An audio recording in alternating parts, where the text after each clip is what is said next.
Iya, gangguan teknis ya.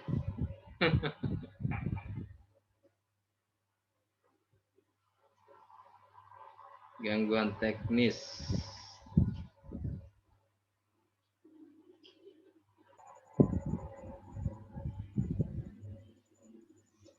Oke, selamat malam.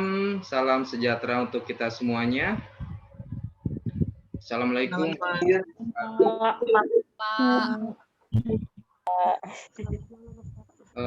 Baik, pada sore hari ini Bapak akan menyampaikan materi pembelajaran yang untuk pertemuan yang ketiga dalam rencana pembelajaran semester dengan topik bantuan hidup dasar ya. Jadi untuk sore hari ini materi tentang bantuan hidup dasar ini kebetulan merupakan update ya materi tentang BHD yang dikeluarkan oleh American Heart Association ya atau AHA per tanggal 21 Oktober tahun 2020. Jadi kita akan melihat bersama-sama akan belajar bersama-sama terkait tentang apa itu BHD ya. Kemudian bagaimana perubahan-perubahan yang terjadi dari tahun 2015 ke tahun 2020. Baik, saya akan share materinya.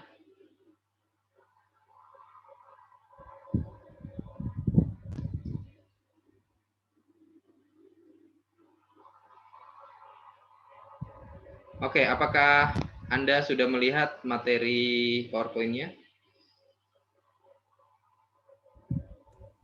Sudah, Bapak. Baik. Sudah, Bapak. Sudah, Pak. Oke. Ya, jadi di sini tentang update of 2020 guidelines adult basic life support and COVID-19 pandemic adaptation ya. Di mana kita akan melihat dulu konsep dasarnya. Di mana tujuan pembelajaran ada umum dan ada khusus. Secara umum diharapkan Anda sebagai peserta didik atau mahasiswa bisa memahami konsep dasar resusitasi jantung paru berdasarkan guideline American Heart Association 2020. Kemudian secara khusus Anda bisa menjelaskan pendahuluannya, artinya apa yang melatar belakangi, kemudian tujuan dan indikasi, penyebab terjadinya gangguan sehingga harus dilakukan tindakan BHD. Kemudian bagaimana rantai kelangsungan hidup ya atau chain of survival-nya, langkah-langkah dan kapan BHD atau CPR harus dihentikan.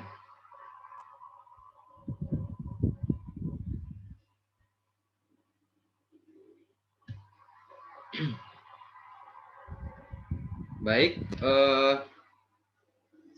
kasus henti jantung ini sebenarnya merupakan kasus bukan hanya di Indonesia, tetapi merupakan kasus dunia ya.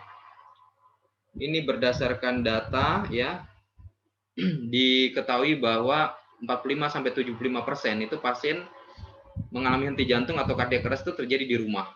Kemudian 95% pasien henti jantung meninggal sebelum tiba di rumah sakit. Artinya apa? Bahwa peluang hidup pasien dengan henti jantung itu sebenarnya bukan di rumah sakit, tetapi ketika berada di tempat kejadian itu sendiri. Seperti itu. Ketika pasien itu merasakan gejala-gejala terkait dengan gangguan kardiak ya atau jantung, entah itu nyeri dan sebagainya, maka itu merupakan warning ya, merupakan warning untuk segera dilakukan tindakan seperti itu. Akhir dari gangguan jantung itu merupakan masalah yang sangat krusial ya, yaitu hingga mencapai kondisi yang kita sebut henti jantung atau cardiac arrest. Dan ini biasanya memerlukan waktu hanya 4-8 menit. Selebihnya itu tidak bisa diprediksi lagi atau tidak bisa dipastikan berapa persen dia bisa bertahan hidup, gitu ya. Karena semakin delay atau semakin lambat kita memberikan pertolongan, semakin kecil harapan hidup pasien itu. Kalau Anda lihat dari bagian yang ada di slide ini ya, gambar ini, ketika diberikan CPR ya, maka peluang hidupnya lebih tinggi. Tetapi ketika tidak dilakukan CPR atau RJP, maka peluang hidupnya kurang ya atau kecil. Oke, kita akan lihat.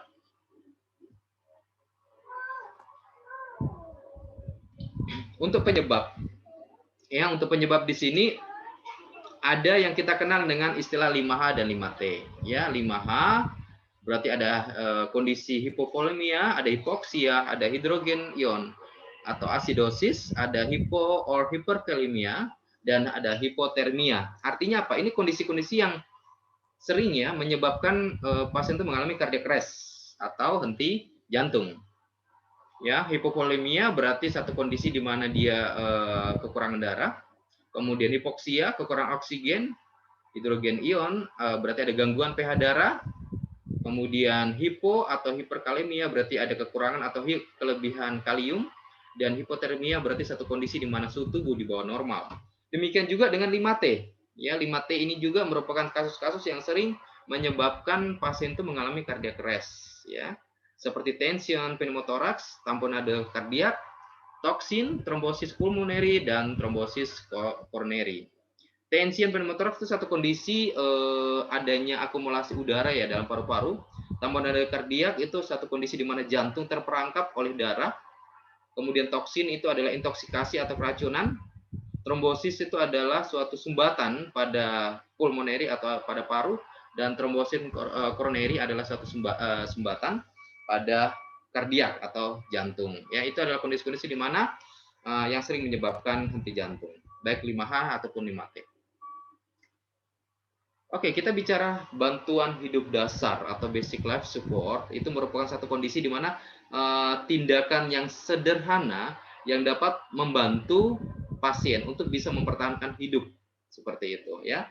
Jadi banyak hal ya yang bisa dilakukan dari bantuan hidup dasar itu sendiri ya untuk membantu tadi meningkatkan survival atau meningkatkan harapan hidup dari pasien yang mengalami kondisi henti jantung atau cardiac arrest.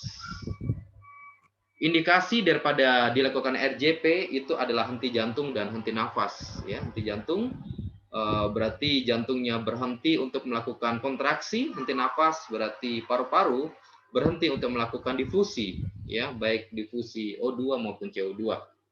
Henti jantung kapan kita bisa melihat bahwa seseorang mengalami henti jantung, yaitu dari denyut nadinya. Ya, untuk orang dewasa itu Anda bisa melihat dari palpasi atau denyut nadi yang ada di karotis ya atau di leher. Dan untuk henti nafas Anda bisa memastikan bahwa pasien tersebut mengalami henti nafas itu dari kembang atau kempisnya dari atau pengembang dinding dadanya. Tujuan daripada RJP itu sendiri tentunya bagaimana bisa mencegah berhentinya sirkulasi atau pernafasan, kemudian memberikan bantuan eksternal terhadap sirkulasi dan ventilasi.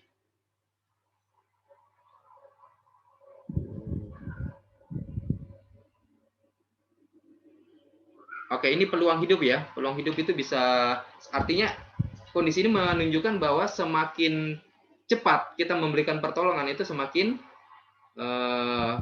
besar harapan hidupnya. Jadi kalau 1 menit saja terlambatnya, maka peluang keberhasilannya 98%. Tetapi ketika 10 menit Anda terlambat memberikan pertolongan atau BHD, maka persentase peluang keberhasilannya kecil, sekitar 1%. Bagaimana kalau lebih dari 10 menit? Anda bisa bayangkan itu. Ya, jadi di sini Anda diharapkan bagaimana bisa memberikan pertolongan pada pasien henti jantung itu lebih dini, atau lebih awal. Ya. Ini adalah perubahan sequence atau algoritma dari ABC ke CAB. Ya, Anda pasti sudah mengenal ini. Ya, CAB itu artinya sirkulasi, RW dan breathing. Artinya kita utamakan untuk sirkulasi, kemudian kita pastikan bahwa sirkulasinya itu ada denyut nadi atau tidak. Kalau tidak ada denyut nadi, kemudian Anda lakukan kompresi, ya. Kemudian setelah kompresi 30 kali, Anda lanjutkan di RW, Anda pastikan RW-nya clear, tidak ada sumbatan. Langkah selanjutnya di breathing Anda berikan 2 nafas, ya. Jadi 30 kompresi, 2 kali nafas, 30 banding 2, seperti itu. Hingga saat ini guideline yang terbaru tahun 2020 masih tetap, ya, dia menggunakan algoritma CAB. Ini untuk ringkasan pedoman RJP Anda bisa unduh, ya, baik itu yang versi bahasa Indonesia ataupun versi bahasa Inggrisnya. Oke, untuk Sense of Survival for Adult, ya, ini di sini tahun 2020 itu penambahan satu rantai, ya, satu rantai, yaitu recovery atau pemulihan, ya.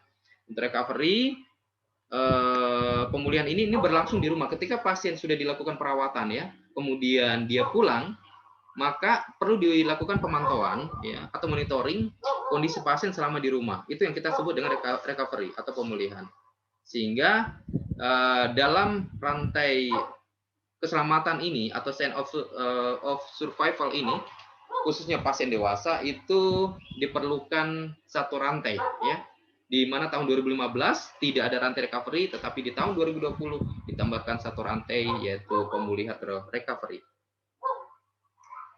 Di sini Anda perlu lihat, ya, dia punya tahapan-tahapan. Kalau intra-hospital berarti itu tahapan di rumah sakit, sedangkan out of hospital itu berarti di luar rumah sakit.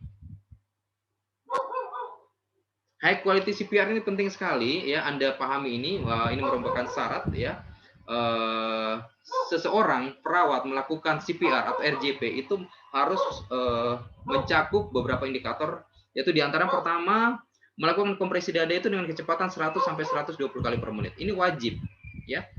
Ketika Anda melakukan kompresi kurang dari 100 atau lebih dari 120 kali per menit, itu maka tidak memenuhi syarat, ya. Kemudian kedalaman itu minimal 5 cm dan maksimal 6 cm kedalaman kompresinya. Dan yang ketiga, membolehkan recoil penuh. Jadi kalau kita melakukan kompresi itu 5 cm, berarti kita kembalikan juga 5 cm. Artinya recoil penuh. Kemudian minimalkan jeda selama kompresi, tidak boleh terlalu lama, maksimal 10 detik, dan memberikan 2 kali ventilasi, ya, 10 maksimal jaraknya itu antara 10 detik, ya, untuk bisa memberikan ventilasi dari 30 kompresi ke 2 ventilasi.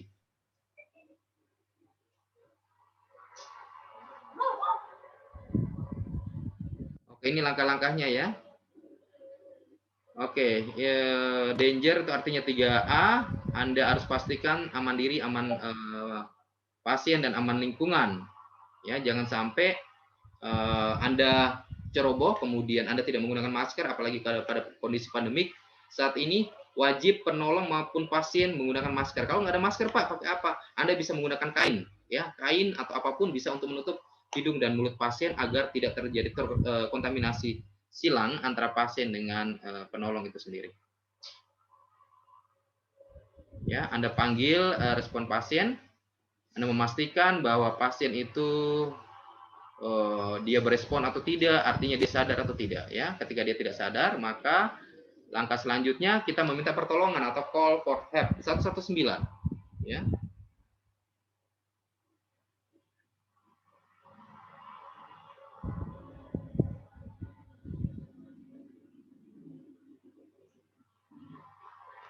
Oke, selanjutnya ini kompresi. Kompresi ini berarti Anda cek, artinya memastikan bahwa memberikan kompresi sesuai dengan tadi 30/2, ya, dengan kedalaman 5 sampai 6 cm. Kemudian di akhir, ya, di akhir kegiatan kompresi itu Anda memberikan evaluasi, Anda cek nadi kembali, ya. Dan 5 siklus Anda harus lakukan, ya, 30/2, 30/2 sampai 5 siklus selama 2 menit. Setelah 2 menit Anda lakukan evaluasi kembali. Ya, seperti itu.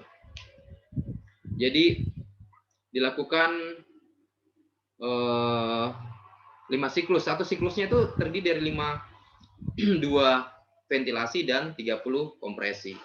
Nah, itu dilakukan sebanyak 5 kali. Ya, dilakukan sebanyak 5 kali. Dan setelah 2 menit Anda lakukan evaluasi kembali.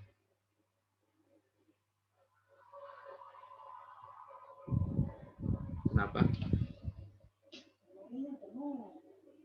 Oh. Gak apa-apa sudah. Ganti videonya ini siapa?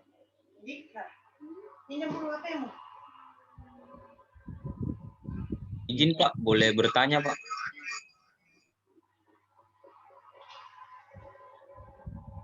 Oke. Ya, sebentar Jat. Siap. Sebentar karena Bapak merekam ini ya, sebentar.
Ya, sebentar ya, slide-nya.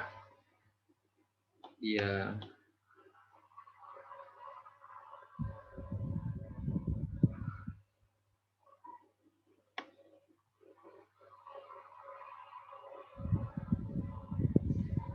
Ya, bagaimana Jat? Silakan. Ada yang ingin tanya? Izin Pak, Ya. yang ingin saya tanyakan itu yang untuk AmbuBack ini Pak. Oke. Dia punya, maksudnya ditekannya itu kalau mungkin cara tekannya bagaimana Pak? Kalau tong terlalu, ya untuk apa namanya, kita tekannya itu full atau Ya. tong kasih ini aja Pak? Oke, baik. Ya, pertanyaannya luar biasa. Ya, baik, bagus. Jadi BVM ya, namanya BVM bukan AmbuBack ya, BVM back Volmas ya. Kapan atau berapa tekanan yang kita berikan pada saat kita melakukan bagging ya, itu tergantung sebenarnya dari volume tidal ya. Volume tidal setiap pasien berbeda-beda tergantung berat badan.